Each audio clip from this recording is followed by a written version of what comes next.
and I know that most successful people do this. Wake up! I hope that you can be inspired by what I do. And I need you to understand that the bigger your dream is, the earlier you're going to have to get up. I am quite famous in my community, at least for my commitment to my morning routine. I do not deviate from it for any reason. Even when I travel, even when I'm on vacation, the morning routine is preserved. And I figured this out a long time ago, realizing that as an entrepreneur working for myself, if I didn't start the day off the way that I intended it, my day was just going to run me over. I wake up in the morning around 6:30 without an alarm. Get up right, 5:10 most days. My wife and I, we work out. We eat a healthy breakfast with our children. I usually get in a good 30 to 40 minutes of reading. And this is all before I get on my email or anything else, right? This is all quiet time. There's a lot less distractions in the morning. Oftentimes I'll get up about 5:45. I start to rock into my day, and oftentimes by about 8 o'clock, I've got some phone calls set up. And I always try and get a workout in there, because if I'm not working out, then I'm not creative. I have routines that I like to place in there where they fit, but I never compromise. The latest I'll get up is 6:30. Sometimes I'll be in the office as early as maybe 5. The first 3 hours of the day, what I try to do is get to the office as fast as I can. So I try to spend the early part of the morning before other people get in doing study time, because the office heats up around 8:30 or 9. And so I'm most creative in the morning, and that's when I'm knocking out the kind of stuff that I study. I just want to be the hardest worker in the room. Like, I refuse for anybody to outwork me. So I get up at 4 right away. Then I focus on one thing that I'm really proud of yesterday. Just a little thing that I was really proud of yesterday. Get that dopamine hit of success right away. Get up at 6 a.m. every day. Just do it now. Wake up, wake up, wake up, wake up, wake up, wake up out of your sleep, wake up. So I get up at 6, but from 6 to 7:30 is sort of my private time. Wake up! I get ready, I get all prepped to do my day, and I don't really get onto anything like emails or anything else until I've had at least an hour and a half to acclimate for the day, set out my goals. I look at my calendar, what have I got to do today? Check it out, but kind of pre-pave the day, as opposed to when you have to jump out of bed and run straight screaming into the office. I will always make sure I have time in the morning. Get up at 6 a.m. every day. Get up at 6. 6:30 without an alarm. I get up at 4. I get up at 6:30. I usually get up around 6 in the morning. I'm at work usually around 7:30, and that gives me about an hour before most people show up, so I have some time to prepare even ahead of the day starting. If I wake up early, usually before 6 o'clock, and that always gives me a chance to clear my head. I usually came in very early at 5. I get up early. This morning I got up at 3 o'clock, and I don't always get up at 3, but I typically up at 4:30 or 5. And I do that because that's the only part of the day you really control. Usually I get up at 5 a.m. Every once in a while I'll go to 5:30, 5:40. Anywhere between 4:30 and 5 every single morning. Between 4 o'clock and 6 o'clock, I have my morning routine. Like most great truths in life, that seems counterintuitive. But the reality is, if you want to get more done, wake up! So I'm usually up between 6 and 6:30. Getting up at 6, that's the ideal time for me to wake up. I get up like at 6 in the morning. I wake up at 5 every day. I actually find that it really works for me because my brain is clear and I can go to the most important things right away. I wake up around 5. I think it was an effective way to live. Plan your day before your day. I get up around 4:30. Wake up at about 5:30. I'll be up at 4:30 in the morning. Every single morning. We're usually up by 5:30. I'm an early riser, so about 6. I get up at 5:55 a.m. I know it's very precise and strange, but it's just my time to get up an hour before my world starts to get busy, and I focus on myself. Wake up before 6. Just do it now. So I'm up at 5. I look forward to it. Those 4 hours are crucial for me. It sort of sets up my day, my mental space. I'm up at 4:30. So I use this strategy because I had to get up at 4:30 in the morning. Just took a page out of the wealthy people, the self-made millionaires in my study. That morning routine been paying off like crazy for me. I think that's why wealthy people do it. And I wake up every day around 6:30. During the season, it's usually 4:35. 5:30, I'm getting up in the morning.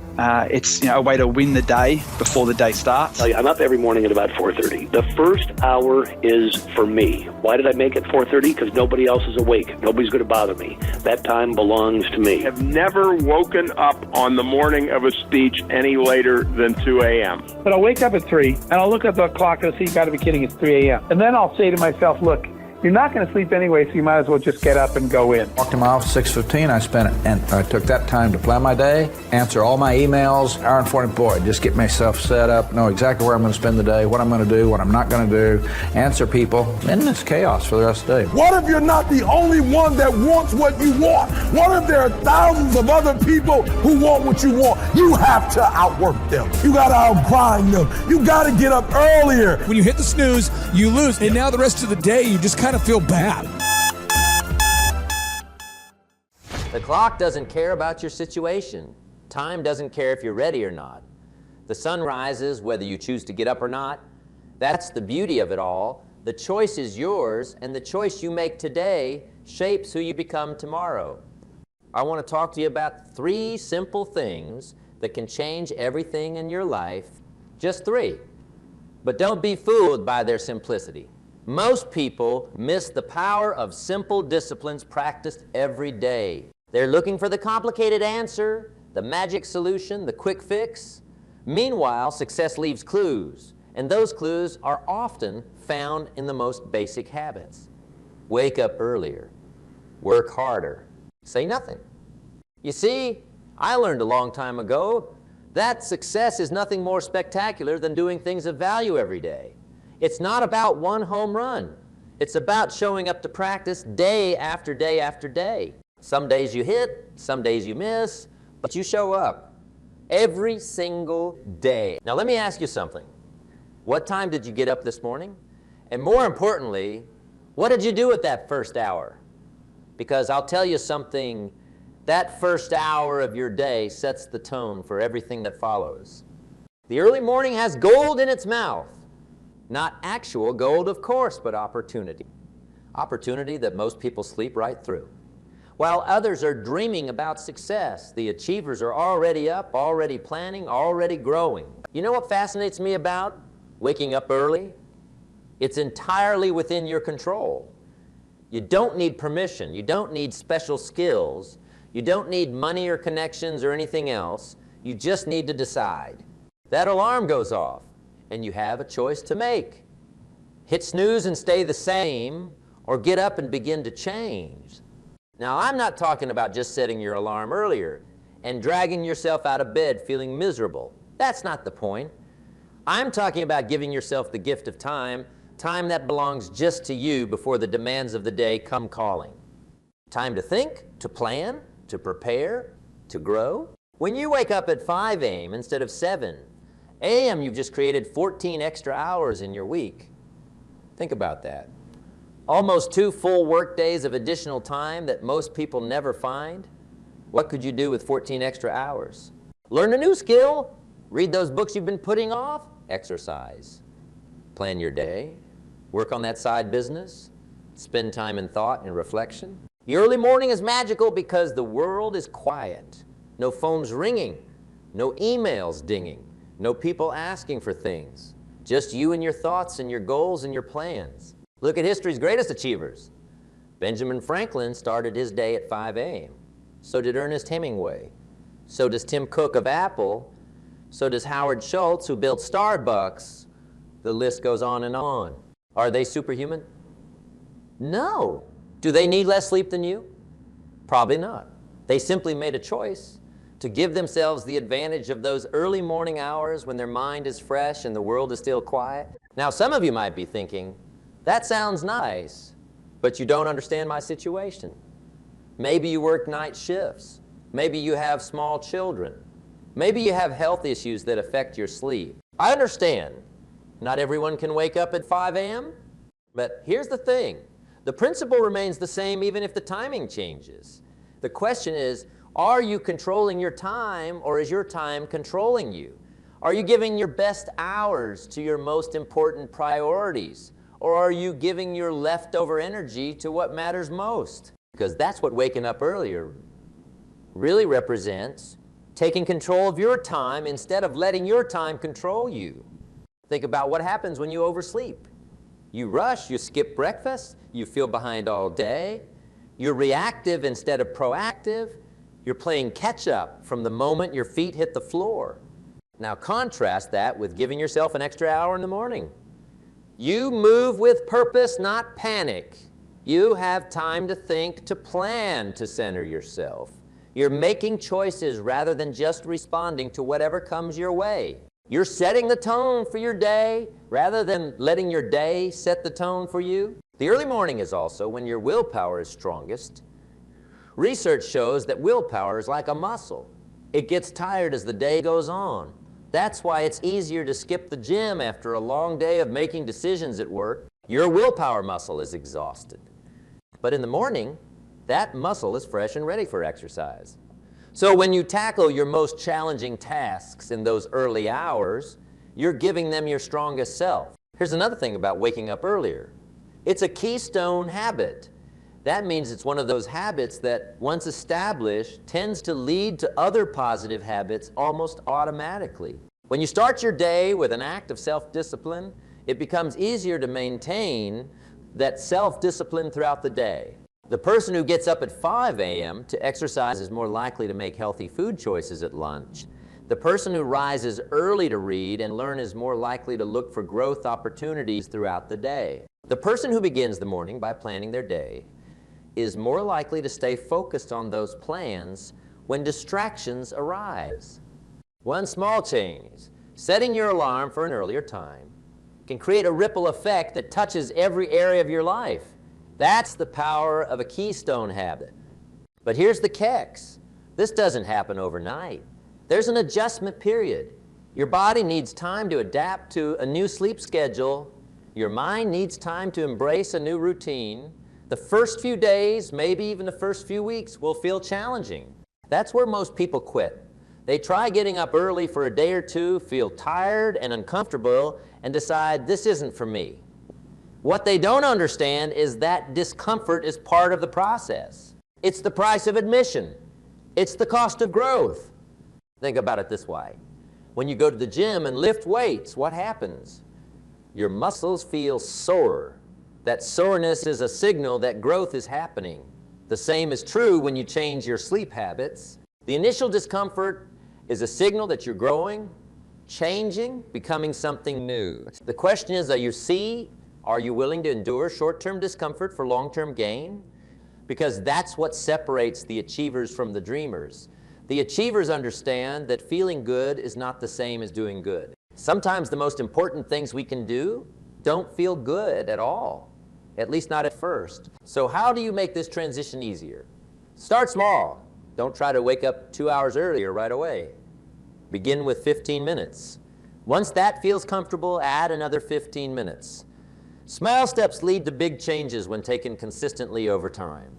And have a plan for those early morning hours. Don't just wake up early to scroll through social media or watch TV. That defeats the purpose. Use that time for something meaningful, something that moves you closer to your goals. Maybe it's exercise. Maybe it's reading. Maybe it's working on that side business. Maybe it's quiet reflection and planning. Whatever it is, make sure it's something that matters to you, something that creates value in your life. Because here's what I know for sure. The way you spend your time is the way you spend your life. And when you give the best hours of your day to your highest priorities, you send a powerful message to yourself and to the universe about what matters most to you. Waking up earlier is just the beginning. The second piece of our success formula is equally powerful. Now I can already hear some of you thinking, work harder. I am already working as hard as I can. And maybe you are. But let me challenge you to think about what working hard really means. Working hard isn't about being busy. Busy is easy. Anyone can be busy. Busy is rushing around, checking email constantly, attending meeting after meeting, exhausting yourself with activity. No, working hard means something different. It means focusing your energy on the things that create the most value. It means doing what's difficult but necessary, not what's easy but unnecessary. It means being productive, not just active. Let me share a story. A young man came to a philosopher and said he wanted to be successful. The philosopher took the young man to the ocean, walked him into the water until it was up to their shoulders, then pushed the young man's head under the water and held him there until he was gasping for air. When he finally let the young man up, the philosopher said, When you want success as badly as you wanted air just now, then you'll have it. That's what working hard really means. Wanting your goals so badly that you'll do whatever it takes to achieve them. It means having that hunger, that drive, that overwhelming desire to succeed. You know what most people do? They dabble.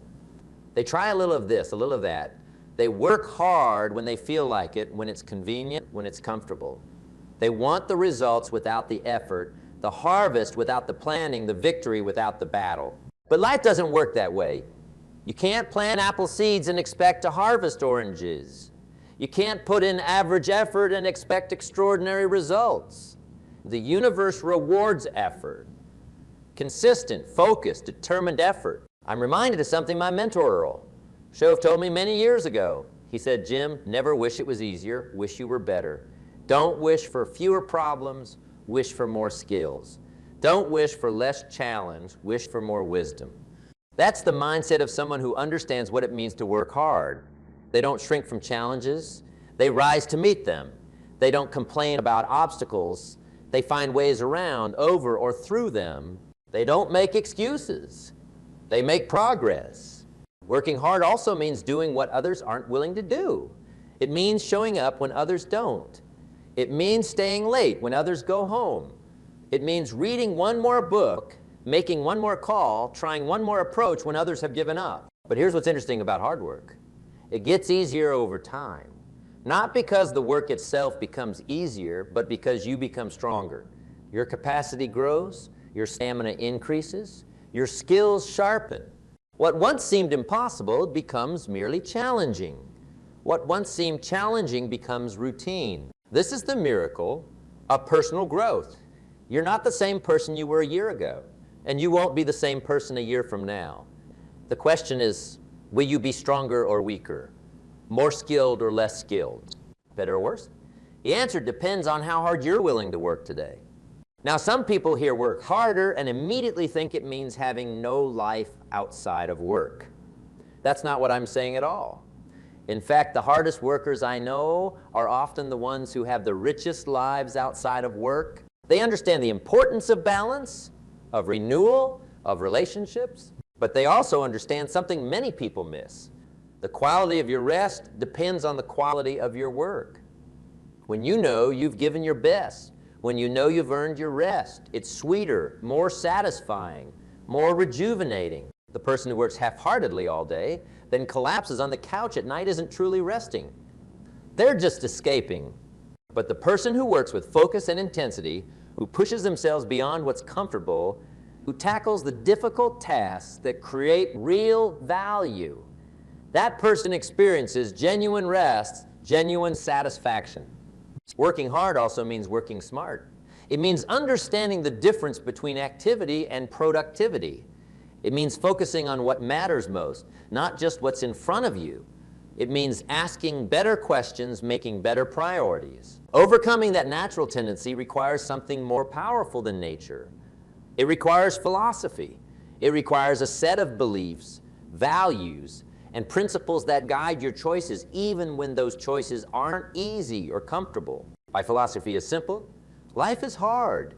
It's supposed to be hard. The hardness is what gives it value. If success were easy, everyone would be successful, and then it wouldn't mean anything. The very difficulty of achievement is what makes it worthwhile. Think about anything of value in your life. Did it come easily, or did you have to work for it? Your education, your relationships, your skills, your achievements. The most valuable things in life usually come at the price of effort, sacrifice, and yes, hard work. That's why I say, don't wish it were easier. Wish you were better. Don't wish for fewer problems. Wish for more wisdom to solve those problems. Don't resent the challenge. Welcome it, because the challenge is what makes you stronger. Wishing hard also requires something else. Patience. We live in an instant society. Fast food, fast internet, fast everything. We've been conditioned to expect immediate results, but meaningful achievement doesn't work that way. The results of hard work often lag behind the work itself. You might work diligently for months before seeing tangible progress. You might put in thousands of hours before reaching mastery. You might face setback after setback before finally breaking through. That delay between effort and reward is where most people quit. They work hard for a week, a month, maybe even a year, don't see the results they expected, and conclude this isn't working. They give up just before the breakthrough. But the achievers, the successful, the accomplished, they understand that delay. They expect it. They plan for it. And most importantly, they persist through it. They keep working, keep improving, keep believing, even when the evidence of success isn't yet visible. That's the test of character. Not whether you can work hard when everyone is watching and applauding, but whether you can work hard when no one notices, when the rewards seem distant, when doubt creeps in and giving up seems reasonable. Anyone can work hard for a day. Some can work hard for a week or a month. But those who can work hard year after year through disappointment and setback, through criticism and indifference, those are the ones who eventually succeed on a level most people can hardly imagine. Let me tell you what happens when you talk too much about your goals. Your plans, your intentions. You get a small sense of satisfaction just from the talking. Your brain experiences a little hit of pleasure, a little sense of accomplishment. And that small satisfaction reduces your drive to actually do the thing you're talking about. Studies have shown this. When you tell someone your goal and they acknowledge it, your brain can mistake that acknowledgement for actual achievement. You feel like you've made progress even when you haven't taken any concrete action. That's why some of the most effective people are also some of the quietest. They don't talk about what they're going to do, they just do it. In a Fox 23 television exclusive, a local company is taking small businesses to new leaps and bounds by linking them up with world-class education from millionaires, moguls, and everyday success stories. Fox 23 Sharon Phillips is live downtown on why it could have a big impact on our local economy. It's already changing the face of small business right here in Tulsa. We have to determine that we're going to live before we die. One quick glance at this wall, and it's clear that CEO Clay Clark knows what he's talking about. Right now, he is one of America's most sought-after business and entrepreneurship coaches. He's working to teach entrepreneurs specifically what they need to start and grow a business. Marketing, sales, PR. But that Clay Clark, man, he is one character. It's a good word for him, character. Yeah, that is it. Good, driven, smart. And I've never met a guy who was so hyper all the time. He's doing so much good. And then I met his mother, and she just says, she just lets him be Clay Clark. I mean, so he's endorsed by his mother, and he's doing magnificent work. So it was great meeting you out there and all the people that he surrounds himself with. Clay Clark starts his days at 5 o'clock in the morning. Oh, it's incredible. Yeah, he's a machine. He's a machine. Yeah. But I have problems with my company starting at 9 o'clock. Yes, hundreds of people showing up at 5 a.m. in Tulsa, Oklahoma. Man, he's a leader of a leader. He's a fantastic young man. Oh, he is. Clay Clark is here somewhere. Where's my buddy Clay? Clay's the greatest. I met his goats today. I met his dogs. I met his chickens. I saw his compound. He's like the greatest guy. I ran from his goats, his chickens, his dogs. So this guy's like the greatest marketer you've ever seen, right? His entire life, Clay Clark, his entire life is marketing. 4,000% from February to February. Now I can better that. Okay, Clay, I don't think you know this. I don't think you know this. I'm pinching myself, and if I cry, forgive me. In the last 2.5 days, we have bettered our entire month of February in the last 2.5 days. So, and the phone's blowing up. Everything's just blowing up. You're right. It is like a rocket ship. So we're pinching ourselves, actually. I learned at the academy in Kings Point in New York. Acta non verba. Watch what a person does, not what they say. Okay, Aaron Antis, guess who's joining us for the December 4th and 5th, 2025 Thrivetime Show Business Growth Workshop? Whoa.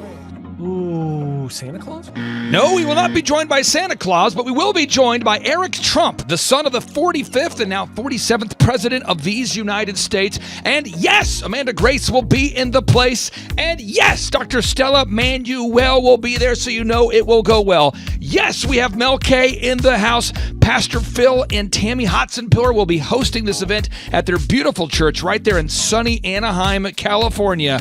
Yes, folks, make this a December to remember. He's fresh. Make this a December to remember and join us at the 2-day interactive business growth workshops. For over 20 years, folks, I've been hosting business growth workshops where we're going to teach you marketing, sales systems, human resources, accounting, social media marketing, branding, sales training, search engine optimization, accounting, workflow development, financial management, all this and more. How do you get tickets? Go to thrivetimeshow.com. Again, how do you get tickets? Go to thrivetimeshow.com and request tickets today. And now Eric Trump, people don't know this, but the Trump organization has thousands of employees. There's not 50 employees. The Trump organization, again, most people don't know this, but the Trump organization has thousands of employees. And while Donald J. Trump was the 45th president of these United States, and this just in from our home office, President Donald J. Trump is now the 47th president of these United States as well. I'm Ron Burgundy? He needed someone to run the companies for him. And so the man that runs the Trump organization for Donald J. Trump, as he was the 45th president of the United States and now the 47th president of the United States, is Eric Trump. And so Eric Trump is here to talk about time management, promoting from within, marketing, branding, quality control, sales systems, workflow design, workflow mapping, how to build. I mean, everything that you see, the Trump hotels, the Trump golf courses, all their products, the man who manages billions of dollars of real estate and thousands of employees is here to teach us how to do it. You are talking about one of the greatest brands on the planet from a business standpoint. Right. I mean, who else has been able to create a brand like the Trump brand? I mean, look at it. And this is the man behind the business for the last pretty much since 2015. He's been the man behind it. So you're talking, we're into 9 going into 10 years of him running it, and we get to tap into that knowledge. That's going to be amazing. Now, think about this for a second. Nothing is over until we decide it is. Was it over when the Germans bombed Pearl Harbor? German?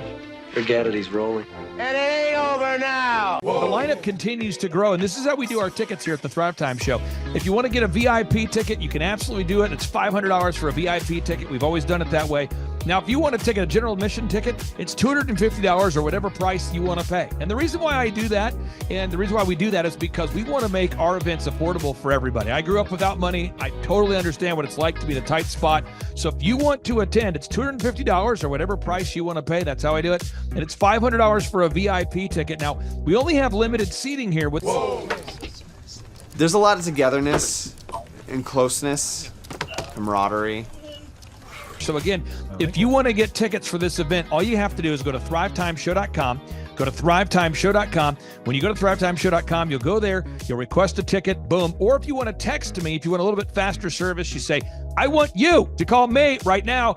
Just text my number. It's my cell phone number, my personal cell phone number. We'll keep that private between you, me, everybody. We'll keep that private. And anybody. Don't share that with anybody except for everybody. That's my private cell phone number. It's 918-851-0102. 918-851-0102. I know we have a lot of Spanish-speaking people that attend these conferences.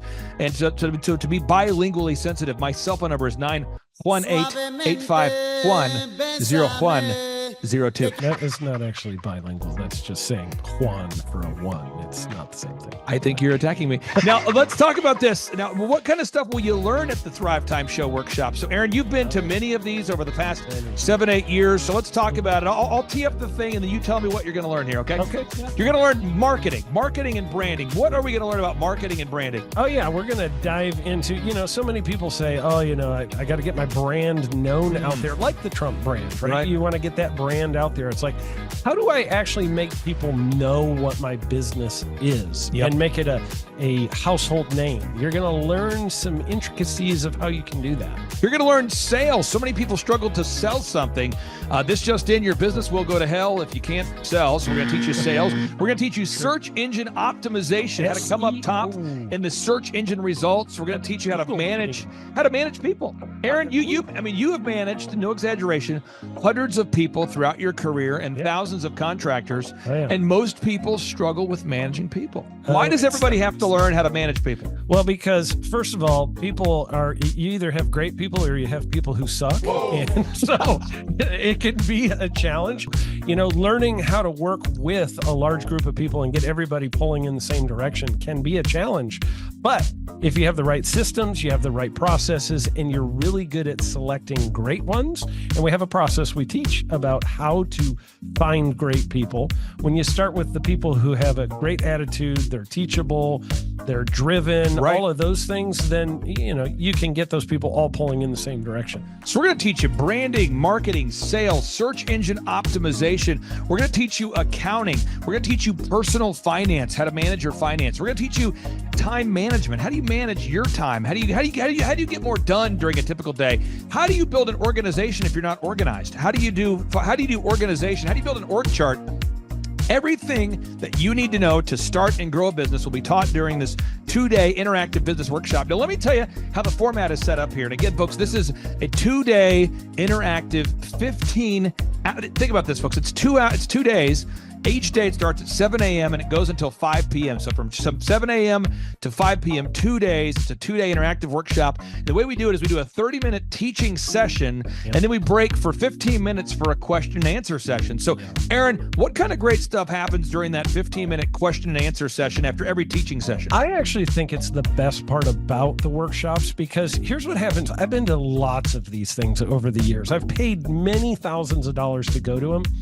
And you go in there and they talk in vague generalities, and they're constantly upselling you for something, trying to get you to buy this thing or that thing or this program or this membership.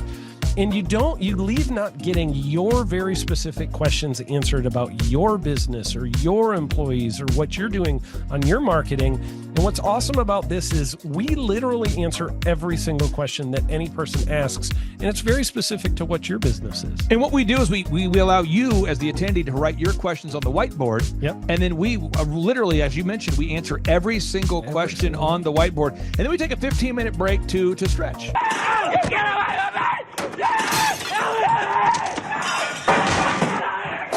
And this is also your opportunity to meet some of the great speakers like Pastor Dave Scarlett. You can meet Mel Kay. You could meet Amanda Grace. You could meet Dr. Stella Emanuel. You could just grab a coffee. You could find some alone time. You could get lost in the bathroom. You could try to go and get a photo with one of the speakers. You could try to photobomb a photo where someone else is getting a photo with the speakers. You could go attempt to find your phone, wallet, and your keys. My phone, wallet, keys, yeah, phone, wallet, keys. Whoa. Now that's a good idea. Well, it's going to be great. And then you're in the company of hundreds of entrepreneurs. So there's not a lot of people in America today. In fact, there's less than 10 million people today, according to U.S. Debt Clock, that identify as being self-employed. So if you have a country with 350 million people, that means you have less than 3% of our population that's even self-employed. Yeah. So you only have 3 out of every 100 people in America that are self-employed to begin with. And when Inc. magazine reports that 96% of businesses fail by default, you have a 1 out of 1,000 chance of succeeding in the game of business. It's tough. But yet the average client that you and I work with, we can typically double this. And this is no hyperbole, no exaggeration. And I have thousands of testimonials to back this up. We have thousands of testimonials to back it up. But when you work with a home builder, when I work with a business owner, we can typically double the size of the company within 24 months. Yeah. Double. And you say double? Yeah, there's businesses that we have tripled. There's businesses we've grown 8x. There's so many examples you can see at thrivetimeshow.com.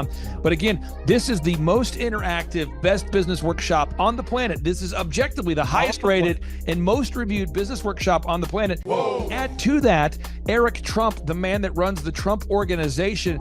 You say, Clay, I'm not going to get a ticket unless you give me more. Okay, fine. We're going to serve you the same meal both days. True story. We cater in the food, and because I keep it simple, I literally bring in the same food both days for lunch. Who's with me? Let's go! Come on! Hey! It's an incredible Mexican restaurant. That's going to happen.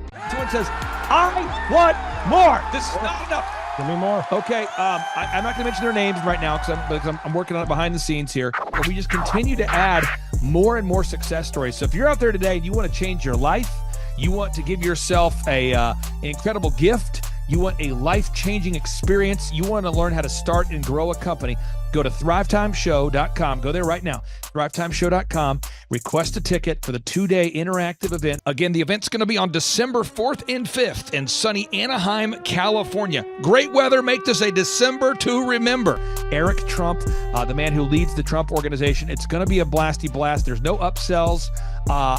Aaron, I could not be more excited about this event. I think it is incredible. And there's somebody out there right now, you're watching and you're like, but I already signed up for this incredible other program called Smoke Your Way to Thin. I think that's going to change your life. I promise you, this will be 10 times better than that.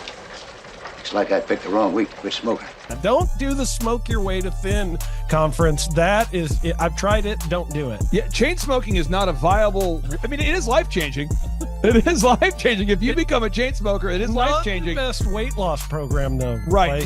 Really. So if you're looking to have life changing results in a way that won't cause you to have a stoma, get your tickets at thrivetimeshow.com. Again, that's Aaron Antis. I'm Clay Clark, and reminding you and inviting you to come out to the 2-day interactive Thrive Time Show workshop in beautiful Anaheim, California. I'm Kay Dixon. I'm from Sarasota, Florida. I'm Vince Suzuki, also from Sarasota, Florida. He dragged me here. Yep, was here in 2018, and it changed my business, and I built another business, and now I'm here to do it again with this business. So. Yeah, I'm a brand strategist, and it's been really easy to go to a lot of events like this and just leave really in your head like what to do next. And already there's the strategic, step-by-step, real-life implementation that we can do to our business. And I'm so grateful to be here and very excited that Eric Trump is here, and that is going to be epic. Hi, my name is Erica, and it has been amazing being here. The conference, I'm learning so much. Everything is perfect for me. But that Clay Clark, man, he is one character. It's a good word for him, character. Yeah, that is it. Good, driven, smart, and I've never met a guy who was so hyper all the time. He's doing so much good, and then I met his mother, and she just says, she just lets him be Clay Clark. I mean, so he's endorsed by his mother, and he's doing magnificent work. So it was great meeting you out there and all the people that he surrounds himself with. Clay Clark starts his days at 5 o'clock in the morning. Oh, it's incredible. Yeah, he's a machine. He's a machine. Yeah. But I have problems with my company starting at 9 o'clock. Yes, hundreds of people showing up at 5 a.m. in Tulsa, Oklahoma. Man, he's a leader of a leader. He's a fantastic young man. Oh, he is. He is. Yeah. And it's for the folks that aren't familiar with you, and probably few and far between, I first came across you, gosh, probably 15 years ago, or maybe even